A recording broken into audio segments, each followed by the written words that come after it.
پەسەندکردنی یاسای هەڵبژاردننی ئەنجومەنی پارێزگاکان ناڕزایەتی لە کەرکووک لێ دەکەوێتەوە.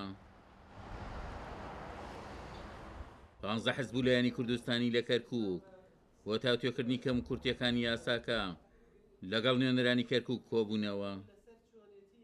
ئەو ئیشکالی کە ئێستا لە یاساکە هەیە هەندێشت کە ئێمە و پەرلەمانتارەکانیش بەدڵیان نەبوو لە ئەنجامی نەبوونی یەکڕیزی و هەماهەنگیە بەڕاستی. لەبەرەوە پێمان وایە کە هیچ ڕێگەیشی ترمان لە بەردەم نەماوە، هیچ چارەسەرێکی ترمان نەماوە ئەگەر ئەم جارە کورد بە یەک ڕیزی بەشداری ئەو هەڵبژاردە نەکە بە دڵنیاییەوە زەرەری گەورە ئەکەین بەرەو دواوە گەڕێنەوە.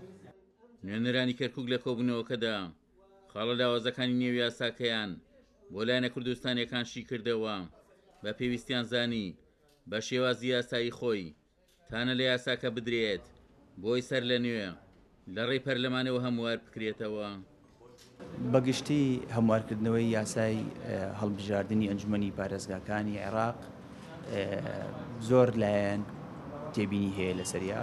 دەتوانم بڵێم هەموارکردنەوەیکی سەرکەوتوو نەبووە سەبارەت بەو فەقەڕەی کە تایبەتە بە کەرکووکیش. ئەوەی کە بەلای ئێمەوە زۆر گرنگە مەسەلەی وردبینیکردنی لیستی دەنگدەرانی کەرکووک.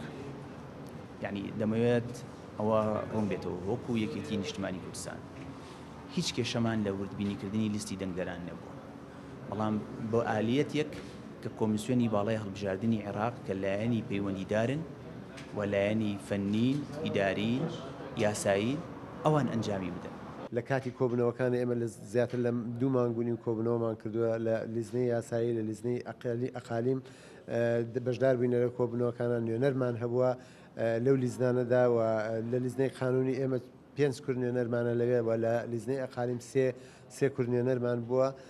بەڵام لە کۆتا ڕۆژە دیارە تەوژمێکە بۆ لە پەرلەمانە بۆی ئەم یاسایەت تێپەڕێ و ئەو تەوژمەی کە لەناو پەرلەمانە بۆ بە تاکید دژی کەرکووک بووەوە دژی دەنگی کورد بووە لە کەرکووکە. ئەوەی تێبینیانەی هەمانە باسمان کردووە ئێمە هەوڵدەین تانەی لێ بدەین. ئێمە ئەمڕۆ لەگەڵ حیزبە کوردستانیەکانە کۆبوونێتەوە ڕای ئەوانی ژوەر بگرین. ئێمە مفاوەزاتمان کردو هەتا ئەو بڕگەیکەوە مادەی 140 لە لەجنەی تەقەسی حقایق ئەو بەشداربووانەیەکەوە لە شاری کەرکووک کە دەنگدەری کەرکووکن بەشدار بن تێدا، بەڵام فقرەکانی تری کە بەپێی بتاقەی تەموینی یاخود هەویەی نفوس ئەمە بەشێکی لەگەڵی نەبووینە لە بەروی پێمان وایە خەڵکێکی زۆر هەتاکو ئێستا خەڵکی شاری کەرکووکە ئاوارە و دەربەدەرە نەگەڕاوەتەوە. ئەمە یەک لە تێبینیەکانمان بووە. تێبینی دووەمان سەبارەت بە سانتلیگۆ 1.9 کە پێمان وایە ڕێژەیەکی زۆرە بۆ قوارە بچووکەکان زەرمەندی کەرکووک ئەبن و بە تایبەتیش لە ناوچە دەبڕێنەوەکانی ترش کە بەستەنها کەرکوونیە وەک خانەقین و ناوچەکانی ترش. ئەمە یەکێ لە گرفتە سەرەکیەکانمان بوو.